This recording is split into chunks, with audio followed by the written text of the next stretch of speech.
వ్యవసాయంలోనే horticulture అన్ని కూడా ZBNFకి వెళ్ళి దానికి మళ్ళీ సర్టిఫికేషన్ తీసుకొస్తాం. దానికి మళ్ళా ట్రేసబిలిటీ పెట్టి వాళ్ళు పండించే పంట ZBNF అని చెప్పడమే కాకుండా రేట్లు పెంచి ఆదాయాన్ని పెంచుకున్నట్టుగా ఏమేం చేయాలో అవన్నీ కూడా చేస్తాం. ఇంకొక పక్కన ఇంకేదైనా మిస్ అయి ఉంటే అవన్నీ కూడా హ్యాండిల్ చేస్తాం. 33/11 KVA ఇండోర్ సబ్ స్టేషన్ ఒకటి ఓపెన్ చేస్తున్నాం. 26 పంచాయతీ రోడ్లుంటే 3.18 crores అది కూడా కంప్లీట్ చేస్తాం. ఇంకొక పక్కన SC ఉమెన్ నిన్నే మీరు చూస్తే 15 ఆటోలు ఇచ్చాం. అదే మరి సోలార్ ఎనర్జీ పెట్టాం. 2 వాళ్ళ ఎనర్జీ సోలార్ ఎనర్జీతోనే ఛార్జ్ చేసుకున్నట్టుగా ఈ వెహికల్స్ పెట్టాం. ఎలక్ట్రికల్ వెహికల్స్ పెట్టేశాం. శుభ్రంగా ఒక 12,000 14,000 రూపాయలు సేవ్ అవుతా ఉంది అదనంగా. అంటే నెలకు వీళ్ళుగా నడుపుకుంటే అదనంగా 12,000 నుంచి 14,000 రూపాయలు సేవ్ అయ్యే పరిస్థితి వచ్చింది. ఈజీ మార్ట్ అనే ఒక వ్యవస్థను పెట్టి ఆ వ్యవస్థ ద్వారా చిన్న చిన్న కిరాణా కొట్లన్నీ మోడర్నైజ్ చేయడానికి సప్లై చైన్ డిస్ట్రిబ్యూషన్ చైన్ కూడా తీసుకొస్తున్నాం. ఇవి మేజర్ గా ఈ రోజు నేను తీసుకున్న కొన్ని నిర్ణయాలు. మళ్ళీ ఎవ్రీ ఇయర్ వస్తూ ఉంటాం. నేను ఎప్పటికప్పుడు మానిటర్ చేస్తాను. ఇది ఒక ప్రూఫ్ ఆఫ్ కాన్సెప్ట్ మాత్రమే. ఇది కానీ సక్సెస్ అయితే మొత్తం ఈ కాన్స్టిట్యున్సీ చేస్తాం, జిల్లా చేస్తాం, దీన్ని నెక్స్ట్ లెవెల్కి తీసుకెళ్తాం. కాబట్టి మీకు మీ ద్వారా ఈ శుభ సందర్భంలో ఈ రాష్ట్ర ప్రజానీకానికి తెలియజేయాలి, నా ఆలోచనల్ని పంచుకోవాలనే ఉద్దేశంతో ఈరోజు ఇది చేశాను. అల్టిమేట్ గా ప్రతి ఒక్కరూ ఆనందంగా ఉండాలి, ప్రతి ఒక్కరికి ఆదాయం పెరగాలి. ఆరోగ్యానికి కూడా TCS ఒక మంచి ప్రాజెక్ట్ చేశారు కోలార్లో, అది కూడా అడాప్ట్ చేస్తున్నాను. దాంట్లో ఏంటంటే ఆన్లైన్ లో మొత్తం హెల్త్ అంతా అందరినీ పేషెంట్లందరినీ పెట్టి హెల్త్ వర్కర్ సంబంధించిన ANMలు లేకుంటే నర్సెస్ డాక్టర్లు అందరినీ పెట్టి ఆర్టిఫిషియల్ ఇంటెలిజెన్స్ ద్వారా ఇన్ఫర్మేషన్ తెప్పించి మెరుగైన వైద్యం ఇవ్వడానికి ఏమేం చేయాలో దానికి కూడా ఒక ప్రోడక్ట్ వచ్చింది, వాళ్ళు చేశారు. ఈ సెంటర్ ని పెట్టుకొని అవసరమైతే సిమ్స్ ని కూడా దాంట్లో లూప్ లైన్ లో పెట్టి దీన్ని కూడా మానిటర్ చేస్తాం. ఈ 5,000 సక్సెస్ అయితే మొత్తం జిల్లా అంతా కూడా చేస్తాం. ఇప్పుడు చిత్తూరు ముందు కుప్పాన్ చేసి చిత్తూరు జిల్లా చేస్తాం, నారావారిపల్లి చేసి తిరుపతి జిల్లా చేస్తాం. ఈ 2 సక్సెస్ అయితే మొత్తం రాష్ట్రం అంతా కూడా చేస్తాం. అప్పుడు ప్రివెంటివ్ హెల్త్ ని ఎట్లా మానిటర్ చేయాలి, రియల్ టైం మానిటరింగ్. లాస్ట్ కొంచెం క్యూరేటివ్ అంటే వినూత్నమైన మార్పులు వస్తున్నాయి కాబట్టి టెక్నాలజీలు అవి ఉపయోగించుకొని మెరుగైన సేవలు అందించడం, మెరుగైన జీవన ప్రమాణాలు పెంచడానికి ఏమేం చేయాలనో హెల్త్ కావచ్చు, వాళ్ళ ఆరోగ్యం కావచ్చు, పరిసరాలు కావచ్చు, ఎవ్రీథింగ్ వర్క్ చేస్తున్నాం. దీన్ని ఒక మాటలో చెప్పాలంటే మనం ఈరోజు ప్రజలందరూ సహకరిస్తే వండర్ఫుల్ టైం ఉంది మనకు. అపోజిషన్ మాట్లాడుతూనే ఉంటారు, అసత్యాలన్నీ పబ్లిసిటీ చేయడం, ప్రచారం చేయడం, తప్పుడు సమాచారం చెప్పడం, తప్పుడు వ్యవహారాలు చేయడం, ఇది అలవాటు వాళ్ళకు. ఈరోజు నేను అన్నాను 63 లక్షల మంది 64 లక్షల మందికి పెన్షన్లు ఇస్తున్నాం. ఎక్కడన్నా ఒక ఫ్రాడ్ జరిగిందా చెప్పగలుగుతారా? You give me name, I will take action. నేను ఎక్కడిచ్చానో కూడా చూపిస్తా నీకు. ఏ రోజు ఏ టైంలో ఏ స్పాట్లో ఇచ్చాను, ఎవరికి ఇచ్చారో కూడా చూపిస్తా, దానికి ఎవిడెన్స్ కూడా ఇస్తా. ఒక ప్యాడీ ప్రొక్యూర్మెంట్ ఎప్పుడు తీసుకున్నాం, ఎంత తేమ ఉంది, ఎప్పుడు ప్రొక్యూర్ చేశాం, ఎప్పుడు రైస్ మిల్ దగ్గరికి వెళ్ళింది, రైస్ మిల్ దగ్గర ఎప్పుడు తీసుకున్నాడు, తీసుకున్నాక ఎన్ని గంటలు నేను డబ్బులు ఆయనకి వేసాను అని బ్యాంక్ అకౌంట్ నీకు ఇస్తాను. What more you want? ఎప్పుడు వెయిట్ చేసినా కూడా నా దగ్గర రికార్డు ఉంది. వెయింగ్ ఎప్పుడు చేశారు, తేమ ఎంత తీసుకున్నా, తేమ కూడా 2 మిషన్లు పెడుతున్నా, 2 ఒకటే సింక్ కావాలని. ఒకటి ఏదైతే రైతు భరోసా కేంద్రం, 2ది రైస్ మిల్. 2 మా యొక్క డిపార్ట్మెంటే సింక్రనైజ్ చేస్తాం వెయిట్స్ కూడా. కాబట్టి ఎక్కడ ఫ్రాడ్ చేయడానికి వీలే లేదు. ఇలాంటి ఒక నూతనమైన వ్యవస్థకు నేను శ్రీకారం చుడుతున్నాను టెక్నాలజీ ఉపయోగించి. అవి మాట్లాడరు వీళ్ళు, ఏదో ఒకతనే ఉంటారన్నమాట. ఇంకా తప్పుడు ప్రచారాలన్నీ చేశారు ఇంత మునుపు. ఆ తప్పుడు ప్రచారాలపైనే ఆధారపడ్డారు. ఇప్పుడు ఆ తప్పుడు ప్రచారాలు లేవు, ప్రజలు కూడా అర్థం చేసుకుంటున్నారు. మొన్నటి వరకు మీరు చూసారు, సోషల్ మీడియా అయితే ఇష్టానుసారంగా తప్పుడు వార్తలు పెట్టి ఇష్టానుసారంగా చేశారు. నిన్న మొన్న మాట్లాడుతున్నారు, మీరు చూసుంటారు కొన్ని పేపర్లలో, కొన్ని ఆన్లైన్లో, సోషల్ మీడియాలో. ఏదంటే అది వీళ్లే పెట్టారంట. సోలార్ ఎనర్జీ ఏదైతే కర్నూలులో, ఆ సోలార్ ఎనర్జీ, విండ్ ఎనర్జీ అవన్నీ నేను ఇస్తే దాన్ని కావాలని అడ్డం పెట్టి ఇష్టానుసారంగా చేసి వాళ్ళ దగ్గర డబ్బులు వసూలు చేసి కడాన వాళ్ళందరూ కోర్టులకు పోయి ప్రపంచంలో చీకొట్టి ఫైనల్ గా వీళ్ళు చేసింది ఏంటి? 9,000 కోట్ల రూపాయలు నా మీద కోపంతో ఊరికే వచ్చే కరెంటు వాడకుండా ఫిక్స్డ్ కాస్ట్ కింద డబ్బులు పే చేశారు. ప్రజల డబ్బుల్ని 9,000 కోట్లు పే చేశారు కోర్టు ముట్టుకాయలేస్తే. అంటే ఇవన్నీ ఏం చెప్పినా ఊరంతా వీళ్ళే ఇన్ఫ్రాస్ట్రక్చర్ చేశారంట. ఆ రోజు వేసిన రోడ్లు, ఆ రోజు రోడ్లు కాదు లైట్లు వేస్తే ఆ లైట్లు వాడికి డబ్బులు ఇవ్వకుండా 800 కోట్ల రూపాయలు ఒక పంచాయతీలో, ఒక 1000 కోట్ల రూపాయలు మున్సిపాలిటీలు ఇవ్వకపోతే ఈఎస్ఎల్ వాళ్ళు నిలిపే సర్వీస్ అన్ని మొత్తం బల్బులను కాలిపోతే ఇప్పుడు అన్ని రివైవ్ చేస్తున్నాం మనం.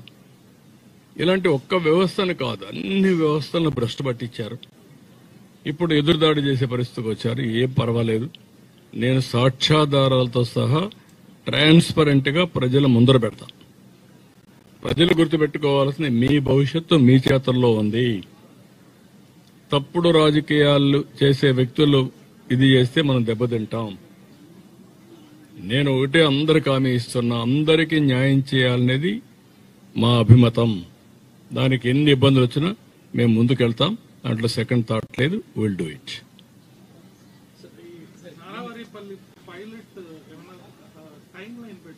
నో, ఎవ్రీ ఇష్యూకి టైం లైన్ పెట్టాం. ఎవ్రీ ఇయర్ కొలమానం పర్ క్యాపిటల్ ఇన్కమ్. ఈసారి తలసరి ఆదాయం ఎంత ఉందో అది కూడా ఎస్టిమేట్ చేయమన్నాను. నెక్స్ట్ ఇయర్కి ఆ తలసరి ఆదాయం ఎంత పెంచుతాం? 5,900 మందికి, 2,200 కుటుంబాలకి కుటుంబ ఆదాయం ఎంత పెంచాం, వ్యక్తిగత ఆదాయం ఎంత పెంచాం, ఎంతమంది P4 కింద అడాప్ట్ చేసుకున్నారు, వాళ్ళెంత ఫలితాలు ఇచ్చారు. ఒక వ్యక్తి 10 కుటుంబాలు తీసుకుంటే వాళ్ళ ఆదాయం ఎంత పెరిగింది, ఒక్కో వ్యక్తి 4 కుటుంబాలు తీసుకుంటే ఎంత ఆదాయం పెంచారు. నేనేమన్నానంటే, ప్రజల్ని ఆస్తిగా తీసుకుని అదనపు అసెట్స్ ని అదనపు ఆస్తిగా తీసుకోండి. భూమి ఉంది, అదనపు అసెట్. అది ఒక షాప్ ఉంది, అదనంగా తీసుకోండి. దాంట్లో ఆదాయం ఎట్ట పెంచుతారో ఆలోచించండి. ప్రజలున్నారు, పిల్లలున్నారు, చదివించండి. 10th క్లాస్ చేసే పిల్లవాడిని బాగా చదివిస్తే 5 ఏళ్లలో బ్రహ్మాండంగా చదువుకొని బెస్ట్ ఉద్యోగం వస్తుంది. ఉద్యోగం వస్తే అతను బాగా తెలివైన వాడైతే కుటుంబాన్ని ఆర్థికంగా పైకి తీసుకొచ్చే బాధ్యత ఆయన చేయగలుగుతాడు. That is where I'm working. ఏది కూడా మనం ఈ రోజు చేసింది తెల్లవారే కొన్ని ఫలితాలు వస్తాయని కాదు. నిర్దిష్టమైన లక్ష్యాలున్నాయి. పలానా రోజు పలాంది కావాలి, ఈ మంత్ ఎండ్ లోపల లేకుంటే ఫస్ట్ వీక్ లోపల మరుగుదొడ్లు అయిపోవాలి, ఇండ్లు 1 yearలో అయిపోవాలి, ఉగాదికంతా అన్ని ఇండ్ల పైన సోలార్ ఎస్టాబ్లిష్ అయిపోవాలి. అందరూ సహకరిస్తే ఎంత తొందరగా వీలైతే అంత తొందరగా. దీనికి అన్నిటికి కూడా డబ్బులు కూడా అవసరం ఉంటాయి. ఆ డబ్బులు కూడా మొబిలైజ్ చేస్తా. ప్రజలందరూ కలిస్తే మల్టిప్లైర్ ఎఫెక్ట్ తో ఇంకా ముందుకు పోయేందుకు అవకాశం ఉంటుంది. యాస్పిరేషన్స్ ఎక్కువ ఉన్నాయి. ఏది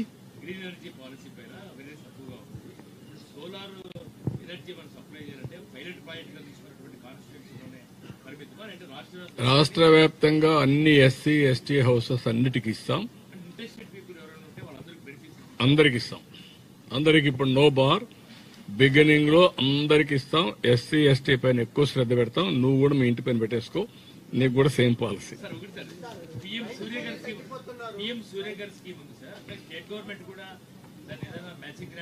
నేను అందుకనే సూర్య గారు ఇచ్చిన తర్వాత దాన్ని నేను ఎక్కడికక్కడ రెస్కో మోడల్లో క్రియేట్ చేసి నేనే దానికి ఇన్వెస్ట్మెంట్ పెట్టి వాళ్ళందరినీ ఇది చేస్తున్నాం. వాళ్ళు డబ్బులు పెట్టాల్సిన పని లేదు. వాళ్ళు ఉపయోగించుకొని ఫ్రీగా కరెంటు తిరిగి నాకు ఇస్తే అది నేనే రీపే చేసుకుంటాను. That is the best benefit estate చేయడం. అది కూడా వర్కౌట్ చేస్తున్నా. ఒకప్పుడు నువ్వు ఎక్కువ మంది పిల్లలుంటే పంచాయతీ కంటెస్ట్ చేయడానికి వీల్లేదు లోకల్ బాడీస్ లో. ఇప్పుడు ఏమన్నానంటే తక్కువ మంది పిల్లలు నువ్వు కంటెస్ట్ చేయడానికి వీల్లేదు. అది ఫస్ట్ ప్రోత్సాహం. రేపు ఇద్దరు పిల్లల కంటే ఎక్కువ ఉంటేనే నువ్వు సర్పంచ్వి, మున్సిపల్ కౌన్సిలర్వి, లేదంటే కార్పొరేషన్ చైర్మన్, దీన్ని మున్సిపల్ కమిషనర్, దీన్ని ఏమంటుందని మేయర్వి, అవన్నీ పెట్టేస్తున్నా.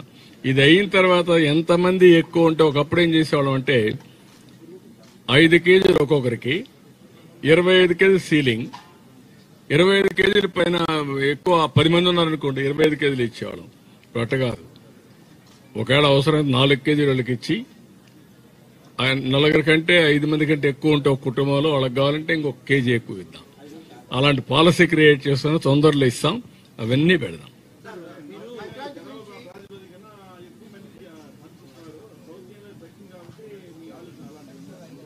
ఏది అని కూడా కాదు, నేనేంటి ఆలోచిస్తున్నానంటే నార్త్ ఇండియా కూడా ఇంకొక 15 ఏళ్ళు ఉంటుంది అడ్వాంటేజ్. మళ్ళా వాళ్ళకు కూడా తెలివి ఎక్కువ అవుతుంది.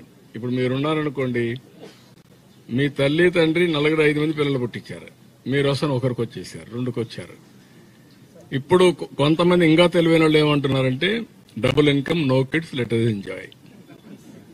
వీళ్ళ మారిగా వాళ్ళ పేరెంట్స్ ఆలోచిస్తే వీళ్ళు రారు కదా ఇక్కడికి. కాబట్టి ఇవన్నీ ఉన్నాయి. ఇది ప్రపంచంలో అన్ని దేశాలు మిస్టేక్ అయినాయి. రైట్ టైంలో డెసిషన్ తీసుకోలేదు, చెప్పలేదు, దానివల్ల చేయి దాటిపోయింది.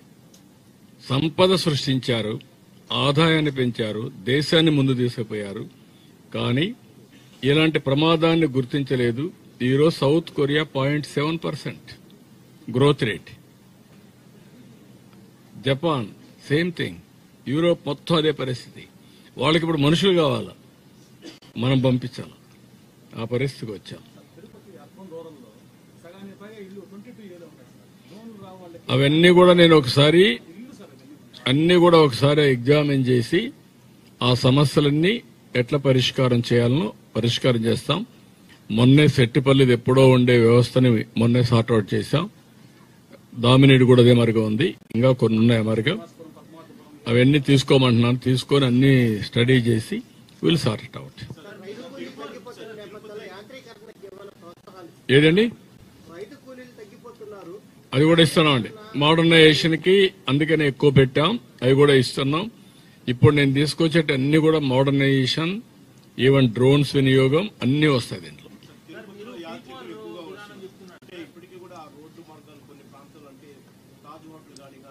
మొత్తం చూస్తాను బ్రో, అవన్నీ కూడా ఏ విధంగా అప్డేషన్ రోడ్లే, ఇప్పుడు అన్ని కూడా ఇది అయినాయి. ఇప్పుడు మీరు చూస్తే తిరుపతి డెవలప్మెంట్ అంతా నేను ఉన్నప్పుడు చేసిందే కదా.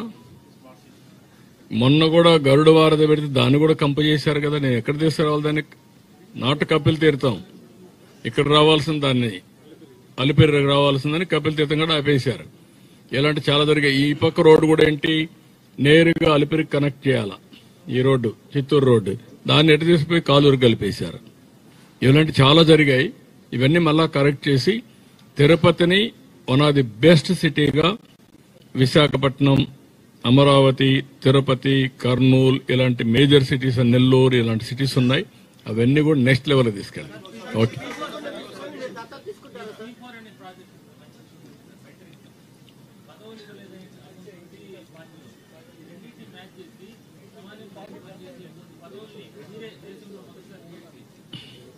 అది కూడా వర్కౌట్ చేస్తాను. ప్రజల కోసం పనిచేసేది పార్టీ వాళ్ళు కూడా అడాప్ట్ చేసుకోమంటాం. వాళ్ళు కూడా అడాప్ట్ చేసుకుంటే సర్వీస్ కింద ఇది ఒకటి పెడతాను. ఇప్పుడు మాకు వీళ్ళందరూ రెఫరల్ పెట్టాం పార్టీలో.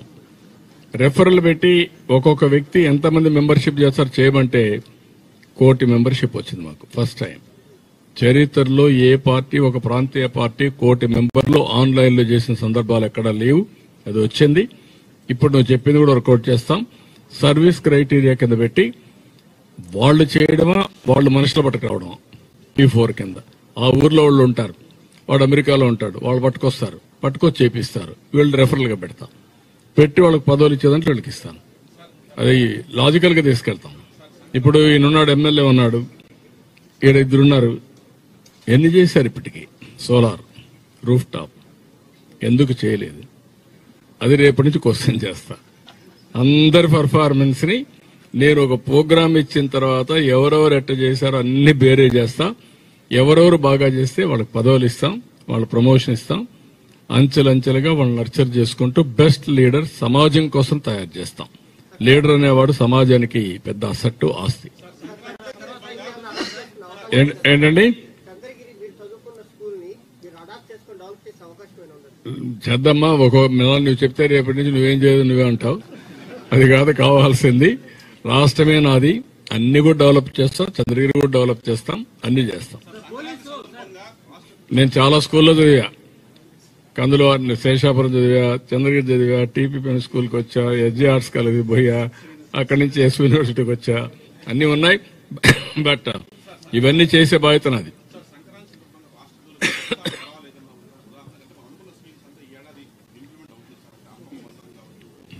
నేనేమంటానంటే నేను ట్రాన్స్పరెంట్ గా ఎవ్రీథింగ్ చెప్తున్నా. నేను సంపద సృష్టించి సంపద వల్ల ఆదాయాన్ని పెంచి పెంచిన ఆదాయాన్ని ప్రజలకు మళ్ళా చేరవేసే బాధ్యత నాదని చెప్పాను. ఆ పనే చేస్తున్నా. ఇది ఎప్పటికప్పుడు చేస్తా వస్తా. ఒక దీంతోనే ఆగవు. అందుకే P4 కూడా తీసుకొచ్చా. వినూత్నమైన కార్యక్రమాలు ఆలోచిస్తున్నా. ఇంత మునుపు జరిగిందంతా సంపద సృష్టించకుండా అప్పులు చేసి రాష్ట్రాన్ని దివాలా తీపిచ్చే పరిస్థితికి వచ్చారు. ఇప్పుడు అట్ట కాదు, ఆదాయం పెరగాలి. ఇప్పుడు మీరు ఉదాహరణకు మీరు చూస్తే ఎవ్రీ టైం 1% గ్రోత్ రేట్ పెరిగితే 16,000 కోట్ల రూపాయల అదనంగా ఆదాయం వస్తుంది రాష్ట్రానికి. 1% గ్రోత్ వస్తే, 3% గ్రోత్ వస్తే 3/16 48,000 కోట్లు వస్తుంది. 48,000 కోట్లు సంవత్సరానికి పెంచుకుంటూ పోతే ఎంత ఆదాయం వస్తుందండి? పెరిగిందా? అడ్డదొడ్డంగా మాట్లాడుతున్నారు. రేపు ఎల్లుండో ఈ రాబోయే రోజుల్లో ఏం జరుగుతుందో అది కూడా నేను 16వ తారీఖున రిలీజ్ చేస్తున్నా. ఎల్లుండి రిలీజ్ చేస్తాను. జీఎస్టీపీ ఈ సంవత్సరంలో ఎంత పెరిగింది, తెలుగుదేశం వస్తానే ఏ విధంగా ప్రవర్తించింది కూడా రిలీజ్ చేస్తాను. మీకు ప్రజల చైతన్యం చేస్తా. అది చేస్తే మీకు అర్థమవుతుంది ఏమి నష్టపోయారో ఈ రాష్ట్రం అని. ఈరోజు అందరిలో హ్యాపీనెస్ కనపడుస్తుంది కదా. ఎప్పుడన్నా చూశారండి 5 ఏళ్ళు ఇది? కనీసం ఎప్పుడన్నా ఇలాంటి మీటింగ్ పెట్టారా? మీరు ఎప్పుడన్నా మాట్లాడారా మీరు ప్రెస్ వాళ్ళు? That is where I'm saying what happened. అలాంటి రాజకీయాలు మనకు కావాలని అడుగుతున్నా. నేను చెట్టు కింద కూర్చొని రాజకీయం చేస్తున్నా, రచ్చబండ మీద కూర్చొని రాజకీయం చేస్తున్నా. మనుషులు పట్టుకొచ్చే రాజకీయం చేయడం నేను బలవంతంగా అవసరం లేదు. That is where we are having. ప్రజల్ని భాగస్వాములు చేసి ప్రజా చైతన్యంతో ఈ రాష్ట్రాన్ని ముందుకు తీసుకుపోయే కార్యక్రమానికి శ్రీకారం చుట్టాను. ఇది sustainable model. Will do it. Thank you.